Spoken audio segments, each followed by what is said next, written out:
Dans le livre, il y a 1 Jean chapitre 5.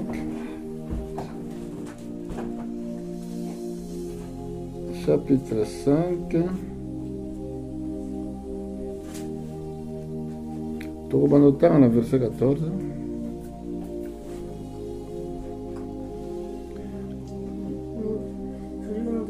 Nous avons auprès de lui assurance que si nous demandons quelque chose selon sa volonté, il nous écoute. Et si nous savons qu'il nous écoute, quelque chose que nous demandions, nous savons que nous possédons la chose que nous lui avons demandé. Amen. Amen. Bon, place vos frères. Na pesi bino mbote na kombo na Yesu Kristo. Na pesi pe bandeko bakozwa ntango ya kolanda biso mbote mingi mpenza. Nalingi nalobela lelo koyeba volonté ya Nzambe. Koyeba volonté ya Nzambe, c'est quelque chose qui est très important pour na ozala na marche moko correcte avec Dieu. Alors, totangi verset oyo ya introduction ndenge apôtre Jean alobi, nous savons auprès de lui cette assurance que si nous lui demandions quelque chose selon sa volonté, pas selon nous, selon sa volonté, il nous écoute. Donc Dieu écoute seulement sa volonté. Batu mingi balbake nazo senge loko oyo ça fait longtemps, mais nazo zwate. Je demande beaucoup, nazo zelo te. Batu bele balbango. Mais lelo nazo linga koyebisa ba frère na ba sœur. Nzambe ayanula kaka volonté na ye. Si nous savons, amen. Bon, esengeli ya liboso oyeba volonté ya Nzambe. Chaque fois tant olingi kosenga eloko yeba liboso volonté ya Nzambe. Sikoyo Nzambe ayirepondaka kaka volonté na ye. Nzambe arepondaka eloko mosusu te. Sikoyo koyeba volonté ya Nzambe, il faut en foi ya kondima liloba na ye. Parce que quand tu ne crois pas, donc okokomona te Nzambe asala. Eloko nde ezosala nga pasi, oto esala nga pasi, omona batu bazosenga mingi, mais bazosenga libanda ya volonté ya Nzambe. Okoki kozala ozosenga eloko, ozotoka, ozolela, mais okomona ke Nzambe akorepondre te, po likambo ozosenga eza libanda ya volonté na ye. Awa totangi malamu. Nakanisi on a bien lu ici, tomoni écriture ndenge lobi, et tous les hommes de Dieu, au servaki Nzambe na tango kala, baza kote ya la même façon. Et regardez ce qu'il a dit ici. Nous avons auprès de lui cette assurance. Auprès de qui? Auprès de Nzambe, cette assurance que si nous le demandions quelque chose selon sa volonté. Donc, libanda ya volonté na ye, Dieu ne peut pas agir. Il nous écoute. C'est pour cela, lobby, tango Pauline Ayaki, je savais que nazaraki kati na volonté ya Nzambe. Alors, mutazo bela, il m'a dit ceci na liloba na ye, boko tia maboko na batu maladi bako bika. Bika pe bosala kango. Eza natina te bomona keneti papa kaka mutako kosala ngo, bozana kobanga non. Quand vous avez un problème, tia loboko na kombo na Yesu. Mutu wana akozala guéri, mutu wana akobika. Et la Bible dit encore, si nous savons qu'il nous écoute, quelque chose que nous demandions, nous savons que nous possédions la chose que nous lui avons demandé. Donc, tango yo sengi, mbala moko o posséder yango. Est-ce que vous avez bien entendu? Ah, là, il faut avoir la foi. Ezate ko zo senga mais tu doutes na makambo zo senga.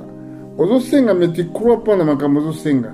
Donc tango yo sengi yeba que so du de la possession. Parce que Dieu ne peut pas mentir. Azamona na motute, hein, on va regarder où ça s'écrit na mukanda na livre.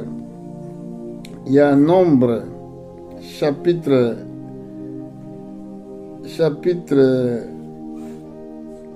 23, verset 19.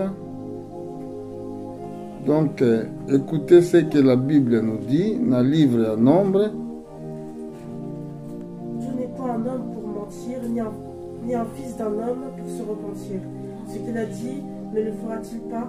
Ce qu'il a déclaré, ne l'exécutera-t-il pas? Bible binzambe aza mutu te. Parce que bato bakosaka. Bato bachanzaka. Mais nzambe achanzaka te. Aza mutu te. Parce que les hommes peuvent changer. Moutako peut savoir promesse lelo, ilobi abosani. Moutako lobaki nazoko ya kotala yo, mbala mususu a du problème. Mais Dieu aza na échec moko te na ba projet na. Alors, eloko ya lobi, ya kosala ngo. Yango Bible lobi a Dieu n'est point un homme pour mentir. La différence entre Dieu et les hommes, parce que batu balobaka, mais batu bakokisa makamba lobaka te. Ni fils de l'homme pour se repentir. Donc, nous on prêche que repens-toi, mais pas Dieu. Ce qu'il a dit, ne le fera-t-il pas? Ce qu'il a déclaré, ne l'exécutera-t-il pas? Ce qu'il a dit, il le fera. Est-ce que vous en avez dit, madame? Là, c'est la différence. Ceux qui vivent vie en Zambie, na bomo na bino, na ba projet na bino, botiaye na centre makambo nyonso. Donc, on va douter, parce que d'abord, ce qu'on veut douter, échec ezaka ya yo moko. Tant qu'on veut douter, parce que nous avons la simplicité. Nous avons mais Pauline a tout le temps dans la chambre. Oh papa, aux gens qui sont beauté, exact. Et là, exact. Mais là, on vous a dit, oh, il y a une belle camarade de boye, donc, nous avons dit, mais l'ombi, ils ont la conviction que Yelinga, appelle-les, et prie pour elle. Et quand on a bon de la qui n'a pas que Dieu donnera à repérer sa résultat. Mais combien à repérer sa résultat, combien de fois que vous avez un problème, vous avez un problème, au bon bien, mais tu souffres. Donc, dans Jérémie, chapitre 1, verset 11-12. La parole de l'Éternel me fut adressée en ces mots.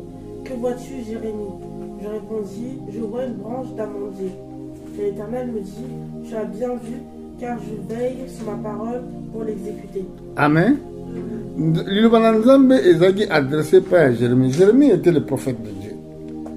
Nzamba tuni Jérémie. Ozo monani. Jérémie a l'obligé dans une branche de mandier active. Le Seigneur a dit, tu as bien vu, car je veille pour ma parole pour les écouter. Nzambe azako veille na maloba na ye. Donc tant que Nzamba promette liloba, il a pesi promesse à ko veille likona. Yama comme ça Isaïe lobi, lokola likolo eza élevé, ndenge makanisi na ngai ezali élevé na makanisi ya bato. Liloba na Nzambe koko zonga na mboka na ete sa esala misala nini atindelaki yango. Donc eloko eshuaka te, eza liloba na Nzambe. Makanisi ya bato eshuaka. Ba projet échouaka. Mais c'est la parole de Dieu qui n'échoue pas. Yango siko soko lingi oza na réussite na vie, en tout cas, réussite na yo eza na nzela liloba na Nzambe. Tala eloko alobaki na Moïse na Josué. Ezaki te parce que azaki Josué. Ezaki parce que Josué croyait ce que Dieu peut faire. Dans le livre à Josué chapitre 1, tokobanda kotanga na verset 8.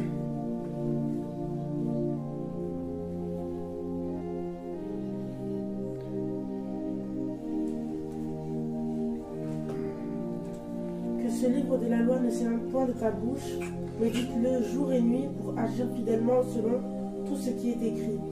Car c'est alors que tu auras du succès dans tes entreprises, c'est alors que tu réussiras. Ozomona. Donc, tout le monde a ce quand il y a bénédiction maintenant.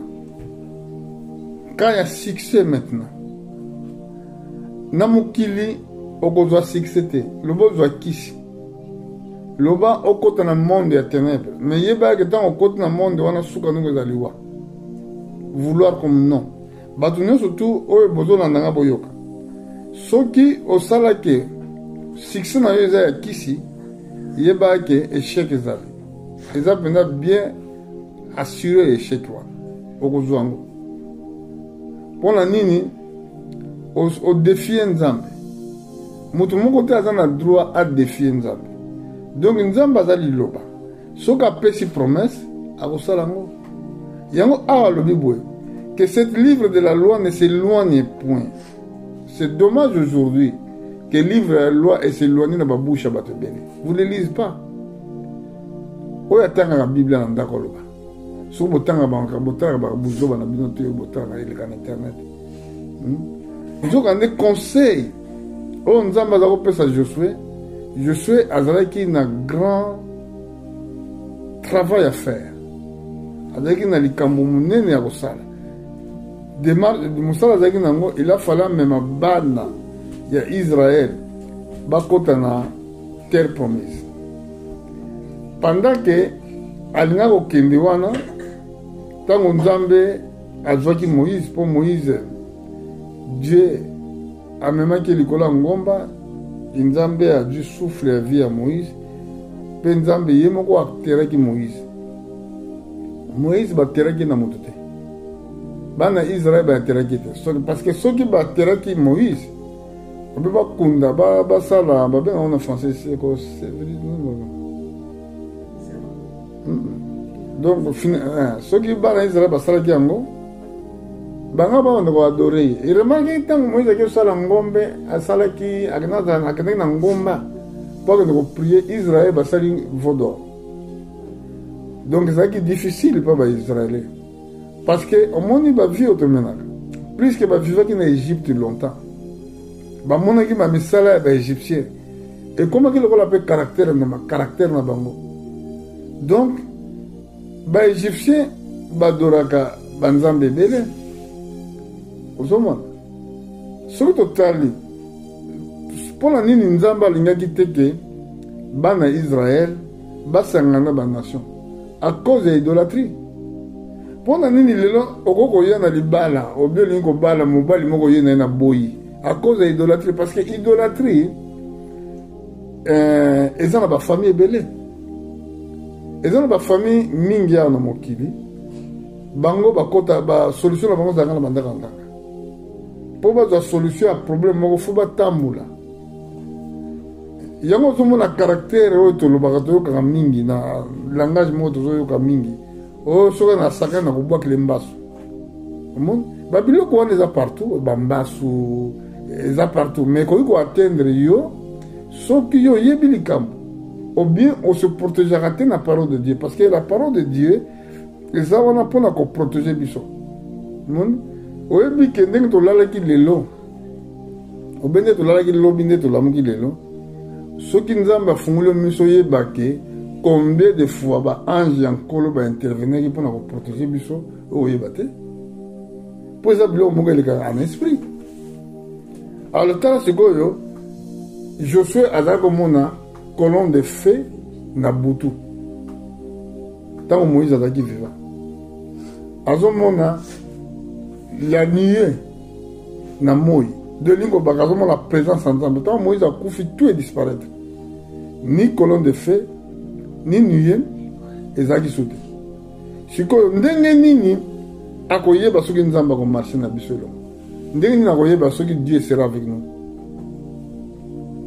Bible lobi awa Nzambe tanga yeko conforter ye na partie ya verset 5 abi na yeke jana zongo na verset 5 botala ndenge Nzambe alobaki na ye abi nul te tiendra devant toi tant que tu vivras. Je serai avec toi comme j'étais avec Moïse. Je ne te laisserai point, je ne t'abandonnerai point. Fortifie-toi et prends courage, car c'est toi qui mettras ces peuples à possession du pays que j'ai juré à leur père de leur donner. Fortifie-toi seulement. Ayez bon courage et agissant fidèlement selon toute la loi que Moïse, mon serviteur, t'a prescrite. Ne te détourne ni à droite ni à gauche, afin que tu réussisses dans tout ce qui te entreprendra. Ah, besoin l'accès comment avoir succès. Succès, est-ce possible? Est-ce problème était à Makambo Belé, tu as ma classe, au fond la Makatongo, de toute façon. Parce que tu as dit Maraté, Ato la Mugitongo. Ato la Mugitongo, Ato Tangi, Ato Zala ba diplôme. Et ça, a beaucoup de gens n'ont pas de diplôme et belé dans la succès de la vie. Parce que, vous voyez, batu oyo baza na liboso na biso, ba mikonzi oyo yo bazo tambusa mokili oyo, batangi, baza na diplôme. Mais on remarque bango bato liboso ba consulter un monde à ténèbres. Si on a diplôme na bango ne servira par rapport à quoi? Ce que diplôme na bango ne ko pesa bango tout ce que o baza na besoin. Pour nous bazo solliciter le monde à ténèbres. Alors, yango awa nzamba azo expliquer à Josué que ce livre de la loi ne s'éloigne point de ta bouche. Méditez-les jour et nuit pour agir fidèlement selon tout ce qui est écrit. Car c'est alors tu auras du succès dans tes entreprises et alors que tu réussiras. La réussite. Comment est-ce que Satan a été pas pour tenter notre Seigneur? C'est écrit. C'est écrit. C'est écrit. Parce qu'il avait la parole. Le problème est que Bisso, est-ce que autant la Bible, vous lisez d'autres choses? Est-ce que vous avez d'autres choses? Mais dans tout nayo, vous pensez aux en réussite. Non. Moi, je vous dis non. Au sein de la volonté en Zambie, tu dois connaître d'abord la volonté de Dieu. Connaître la parole de Dieu. Dans le psaume chapitre 1, verset 1 à 3.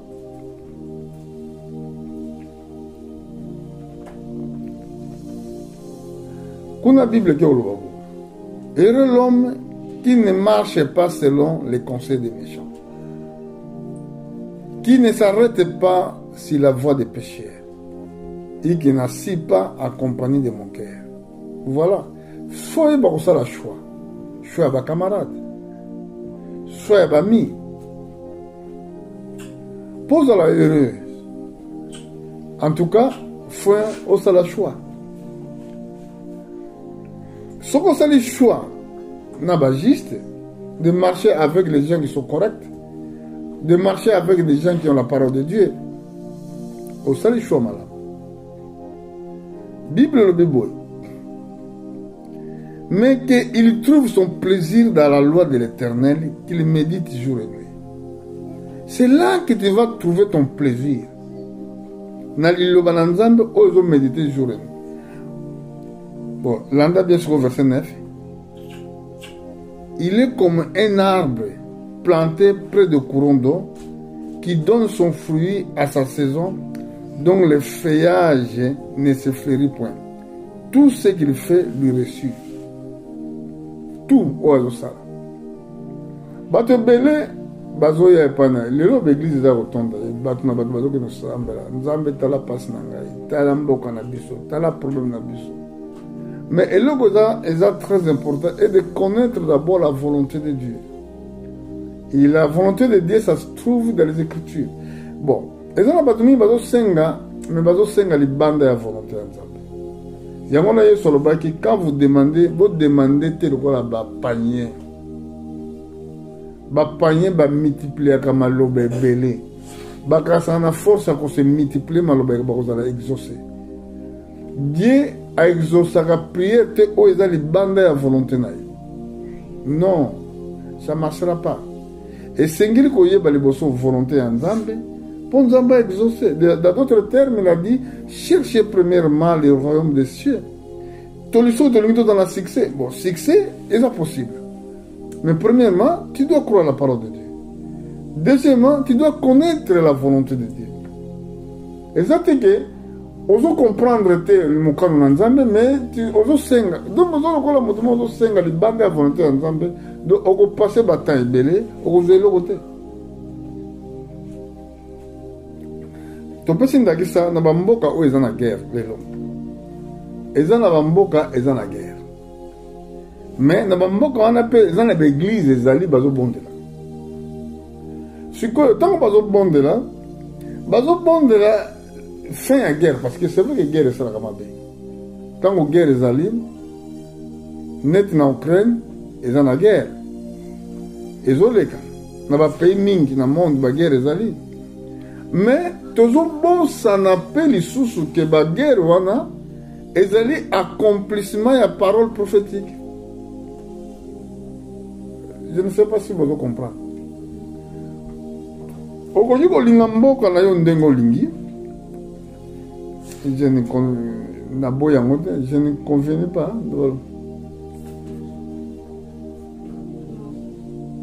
Moi, c'est ce qui m'a dit. Okoki kolinga mboka na yo ndenge olingi. Mais ce qui est dans la prophétie moko ezokokisama. Donc Dieu ne pourra rien faire. À côté de la volonté na ye kokisama parce que c'est sa volonté. Ce que volonté na ye ezalaki que la prophétie c'est le bas qu'il y aura des guerres et qu'il y aura un tremblement de terre et qu'il y aura banzala, donc il y a un feu kokisama. Mais ce qu'on attend on a besoin de ça ndene surtout dans la zone oyo guerre ezali to senga la protection divine. Pour okoki ko arrêter prophétie. Est-ce que vous avez bien compris? To senga que Dieu protège nous du mal. Il a dit d'ailleurs, bon bagay, tu ne nous laisses pas tomber dans la tentation, mais livre-nous du mal.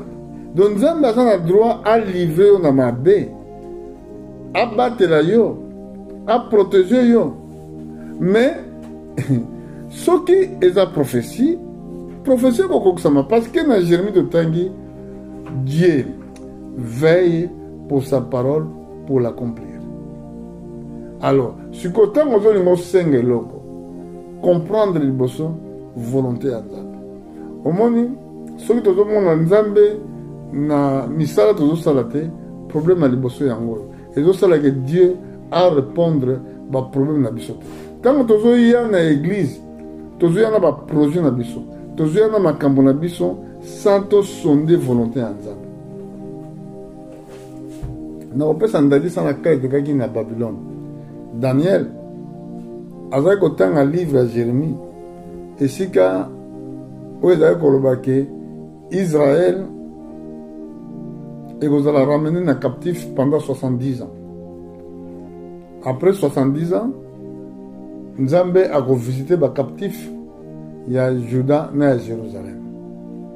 Jérusalem est ramené. Juda est ramené dans captif. Pendant 70 ans. Donc 70 ans, c'est la période de la vie à monde. Normalement, la vie n'a pas durera 70 ans. La vie à roi, ils appellent 70 ans. Vie à un pays, bon. Si on a bon monde, il y a une vie, il y a un pays, la vie, il y a un roi, mingi, c'est là qu'il y a 70 ans. Donc, la France a Belgique 70 ans.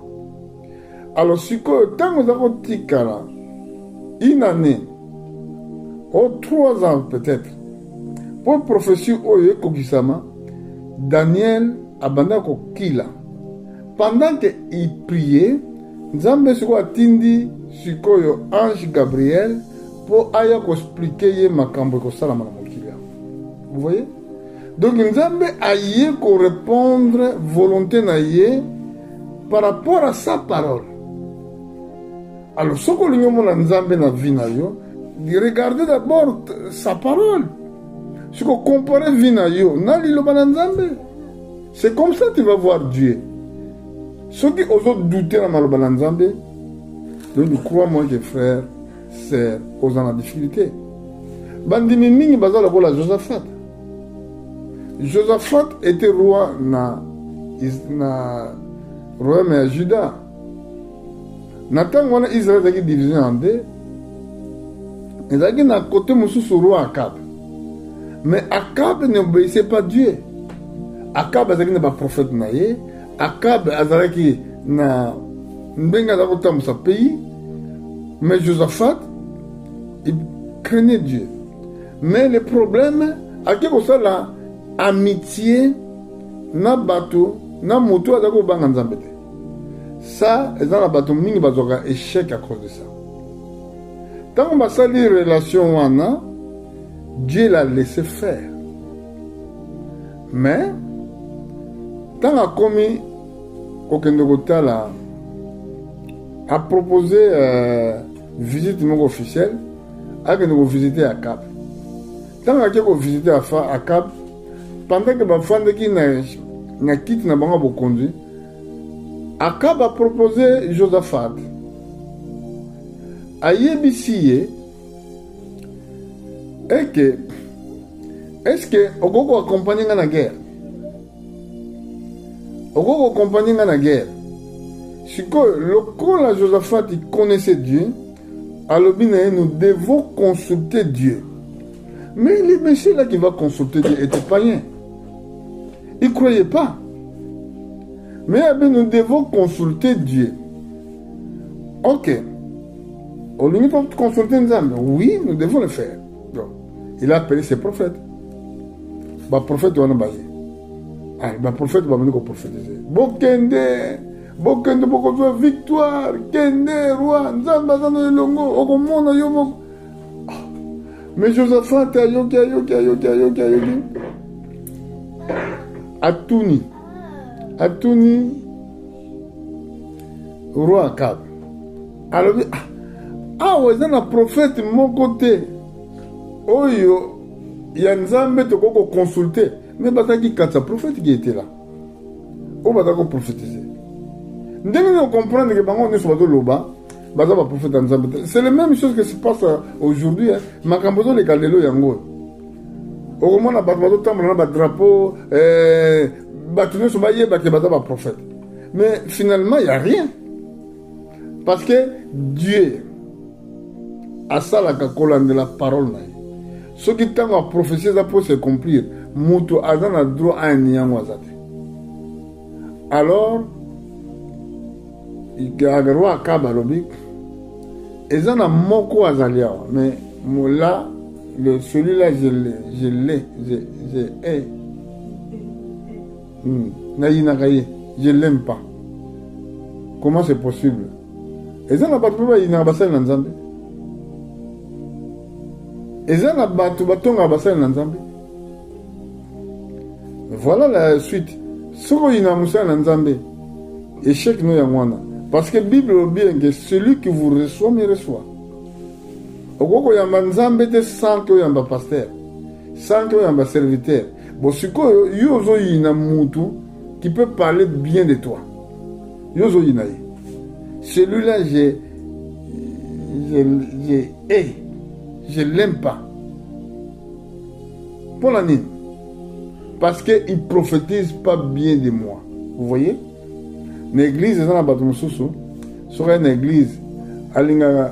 Frère, tu seras béni. Amen. Kolo, accompagne-moi, amen. Mais là, c'est folie. Là, c'est folie.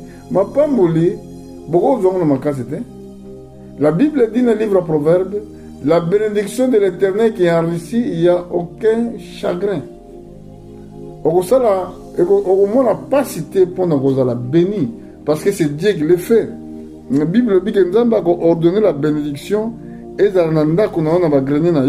Et ça, les cambotés, tu seras béni. Amen.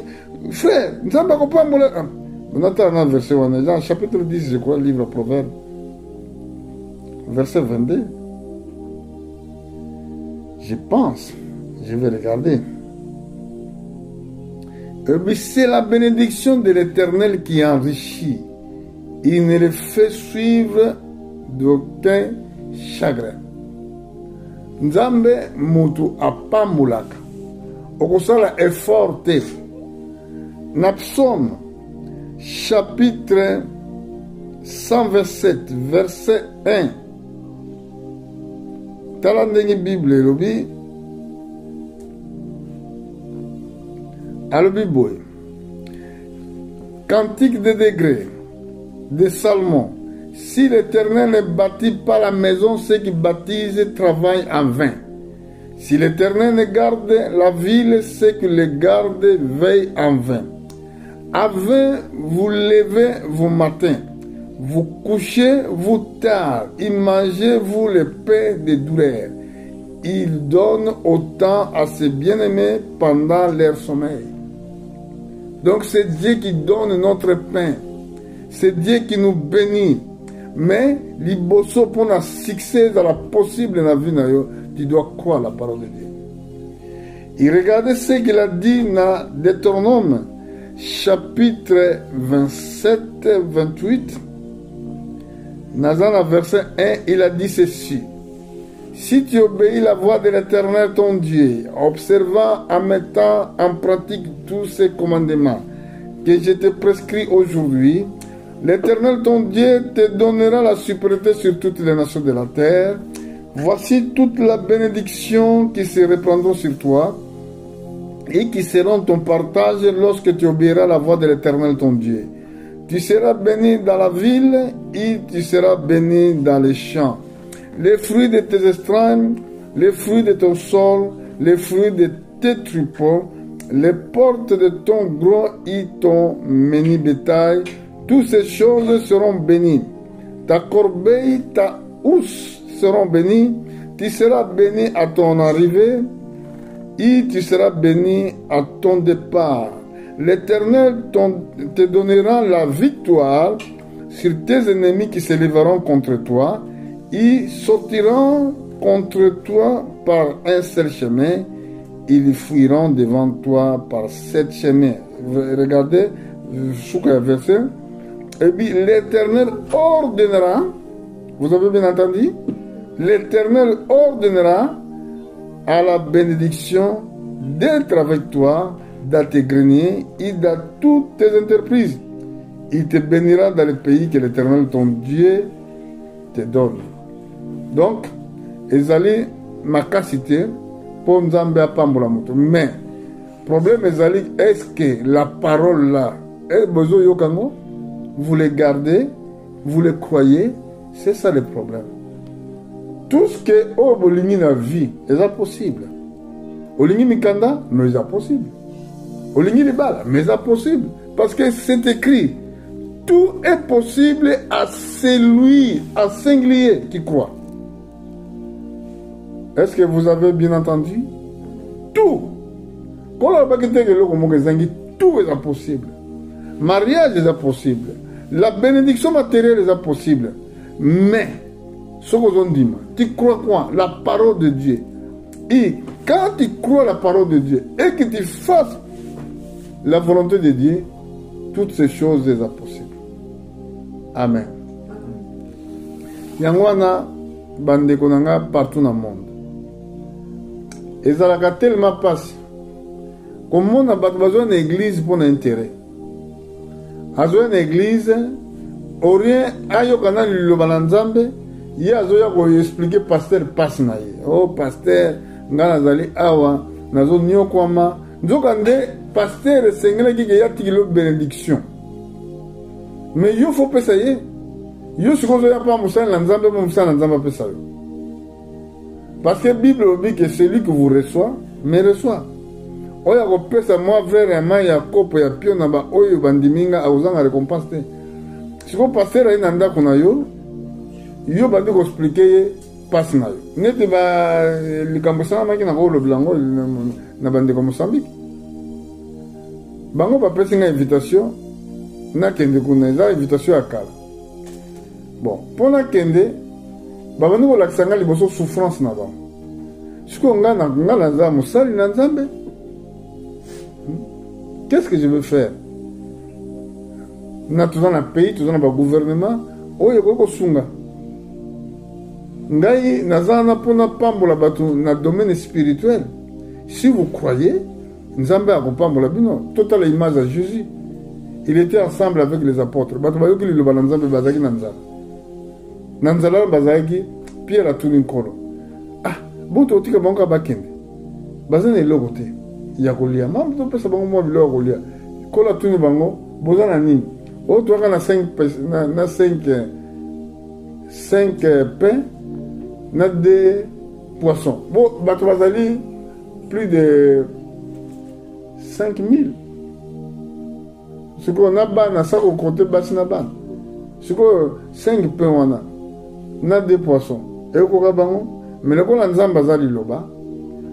Ko la bondeli li pa na zaki multiplier. Poisson zaki multiplier batu baliaki. Donc muto sungaka eza mosali na nzambe. Mais il faut que tu aies le moko oya ko bondela po yo pambola. Exacte que yo que nous voyons ça mon pasteur passe naie. Donc on va que ça soit souffrance na vie na. Pour comment mina na pesinga liboso pona zong cela. Vous voyez version là. Est-ce que vous voyez bango? Bino problème est que faut pesa liboso. Regardez. Livre à Romains. Livre à Romains na chapitre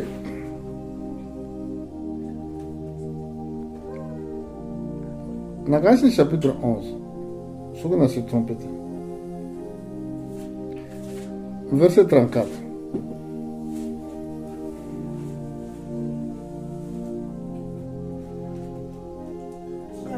Qui a connu la pensée du Seigneur ou qui a été son conseiller, qui lui a donné le premier pour qu'il ait à recevoir en retour. C'est de lui, par lui et pour lui que sont toutes choses. À lui la gloire dans tous les siècles. Amen.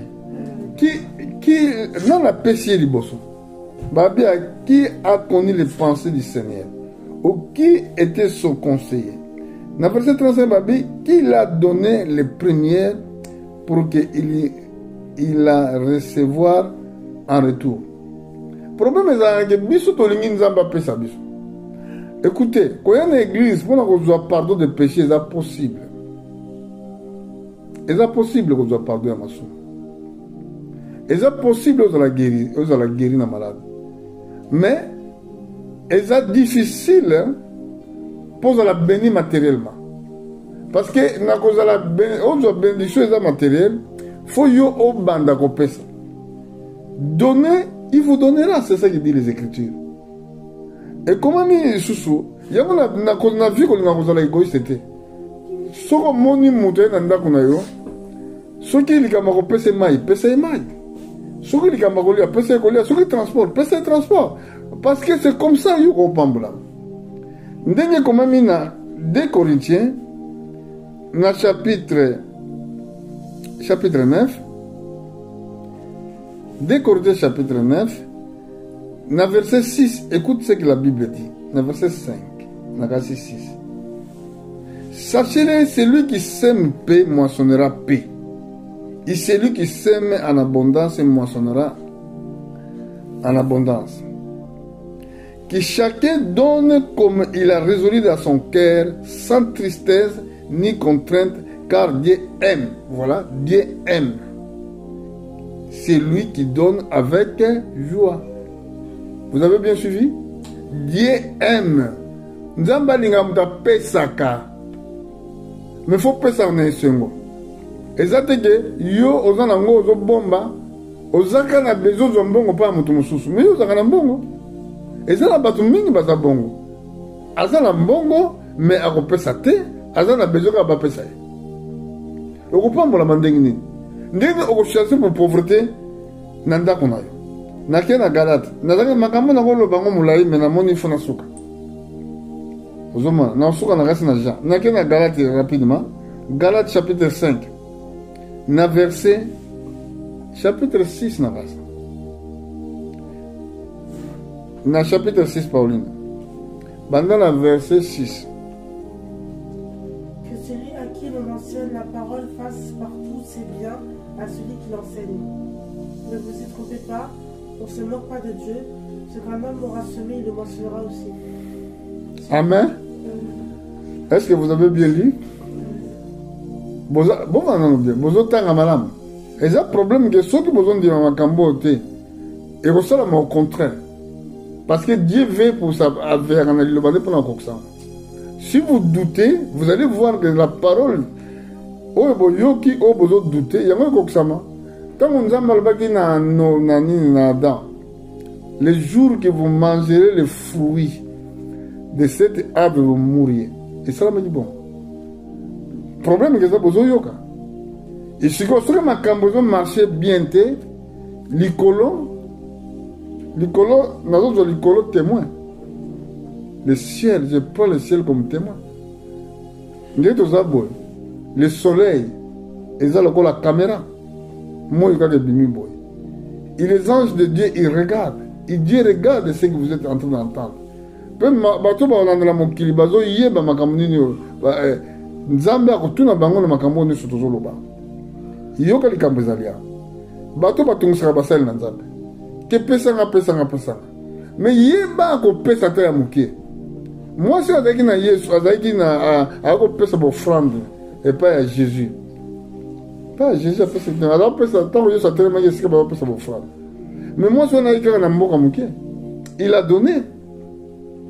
Mwasi oyo akufela mobali veuve ya Serpeta azalaki na eloko mokie il a donné, il était béni. Mwasi oyo Sunamite na ntango ya Élysée azalaki na eloko moke nayebi te soki azalaki na eloko moke mais parce que Bible témoigne azalaki riche apesaki yango azwaki mwana. Sikoyo lelo bato ebele baza baégoïste. Toza na mosala ya temple tozotonga temple na Angola et que les hommes ne veulent pas donner. Mais bato wana balingi kopesa te bazolobaki Nzambe apambola bango. Comment Dieu va te bénir? Bible lobi ke nani apesaki liboso po azongisela yo. Même quand toza na mbongo te bazaka na 50 euros, oza na 20 euros, non, à cause de Dieu je vais donner. Les autres bato baza trop égoïstes na bambongo na bango. Et c'est pour cela que bandako na biso ezokauka, bavi na biso ezokauka. Pour la nini tolingi topesa ye te oyo tozogane. Regardez ce qu'il a dit ici, que celui qu'enseigne la parole fasse part de tous ses biens à celui qui l'enseigne. Bolandi malam ezanga te na lobi awa tokomi na problème ya bénédiction, awa tokomi na problème ya prospérité. Ndenge nini vi na yo ekoko changer bino bokanisi ke ntango soki Abraham ayambaki Nzambe te na ndako na ye anga opambolama. Abraham alesaki Nzambe na ndako na ye. Nzambe aza na nzoto eliaka te emelaka te na mokolo wana Abraham foi ya Abraham etindaki Nzambe alia. Et c'est pour cela Isaac ayaki, c'est pour cela Israël ezali wana. La Bible dit ne vous trompez pas, on ne se moque pas de Dieu. Ce que l'homme aura semé, il le moissonnera aussi. Et vous semez quoi? Si la terre, quel est votre travail? Si la terre, un jour vous quitterez la terre, la terre, mais tout ce que vous semez, si la terre, c'est ça qui va être votre récompense. Oh, bon, pour la reçu qui ça, dans une na Jean chapitre 14, tu vas nous dans le verset 13 rapidement pour la reçu. Et tout ce que vous demanderez en mon nom, je le ferai, afin que le Père soit glorifié dans le Fils. Continue. Si vous demandez quelque chose en mon nom, je le ferai. Si vous m'aimez, gardez mes commandements. Et moi je prierai le Père, et il vous donnera un autre consolateur, afin qu'il demeure éternellement avec vous. Amen. Amen. Tout ce que vous demanderez à mon nom, je le ferai, afin que le Père soit glorifié dans le Fils. Donc Nzamba a besoin que à se glorifier Katinabino. Mais vous devez demander. Demandez quoi? Demandez selon la volonté de Dieu. Au lieu que vous avez un succès dans votre entreprise, au lieu que vous avez un succès dans votre projet, il ne faut pas douter. Autant que vous avez douté, il faut autant que vous avez la foi. Bible, le juste vivra par la foi. Et Dieu, il nous a donné tout. Alors, tout est possible. Bible dit tout est possible. Il n'y a rien qui est impossible. Devant Dieu, tout est possible. Mais condition, il y a quand le monde de la possession, alors tu dois croire. Tout est possible à celui qui croit. Donc, tant que à celui, et comme il y a singulier, et ça, il y a bâtonnier sur tout. Beaucoup il y a ébélé dans l'église, mais ma pamboulé kozala différent. Et ça par rapport à la foi à Moutou, par rapport à la dédication à Moutou. Ce qu'on a plus, c'est que je dois faire. Je dois demander que le Seigneur accorde-moi la foi. C'est ça que je dois faire. Ngai n'a pas ça témoignage au mingi. N'a pas ça au mingi. N'a pas besoin de posséder bénédiction. Il y a pas boti nangai. N'a pas parce que n'a pas bana. Pe bana baïba. N'a pas besoin. Tant on attend à ma commis. N'a pas que bénédiction. Il y a ba bénédiction na biso dans ma boca ba parents na biso. Alors, ce que je dois faire, je dois chercher la bénédiction et pas ba parents na ngai. Ce que na frère na ngai na comprenait que tant on est maman na ngai azalaki tant maman na ngai azalaki vivante. Il disait souvent que ceux qui na lata bilamba eza grâce ya bana na ngai ya basi. Bana mi bali ba pesa ngelo monte. Et ces paroles là ça me ça n'a pas. Ce qu'on a dit ah bana mi bali ba pesa mama le côté. Ngasi koyo funa za la mwana liboso ona kolatsa. Ezai mukolo nzamba fungula nga porte apesa nga possibilité na somba bilamba oyo net na Afrique za ba wax olamde na somba costume na somba ki yango na bombi na ba ke ona kopesa ba parana. Et nous avons passé la grâce et que mon coloana oyo na kendaki okuta na naye ou bien tant on a été voyage en Europe tant maman yaki ayi na ndako eloko liboso na pesa ki ya mwana tant on a joué ki yango et j'avais compris que j'ai possédé les droits de naissance parce que droit de naissance ba weli la Esaü azaki mayelete yango Jacob ayibaki droit de naissance. On a ndaku et sengeli ke bana boyeba ko welelaka droit de naissance botala plutôt futur que lobby parce que tant on tala lobby o ko ko sala malamu te mais ce que on na musika moi je vis de loin mon ce que so tali bana oyanga partout esika bazali ba prosperaka pona nini ngala ko yiba bénédiction ya bandeko na ngai. Alors, so tali bana tout. Oyo nzamba pesinga par sa grâce. Partout bazali, bazo prospérer parce que tant que tu es avec ton père, tant que tu es avec ta mère, et dans la tango yango se pour ko yiba bénédiction. Ozwa droit de naissance. Na église, tango pasteur na zawana, c'est là que tu dois profiter koya koluka bénédiction ndengi Abraham asalaki yango epai na Nzambe. Ale lelo tango moni moto ye eza na besika mosusu babengisi yo nga so babengisanga na kende na esika moko boye nakesala mosala na Nzambe na longwe kuna même kutaka eni kuta bapesi yo te sikoyo bino molingi église na bino prospere ndenge nini bino molingi église na bino pambolama ndenge nini ke boyambe mopaya aye koteya bino apesi bino nourriture spirituelle na tanga kozonga ekoki bino motiki azongi maboko pamba akendeki na tike na ye azongi mpe na tike na ye moko bino eske makabo ezangaki bato bakopesa makabo te mpo bopesa mosali na Nzambe wana moto na moto amema mwa eloko mpona kosunga mosali na Nzambe oteya biso. Voilà comment vous voulez être béni. Yango Bible tu nani apesaki ngai liboso mpona zongisela.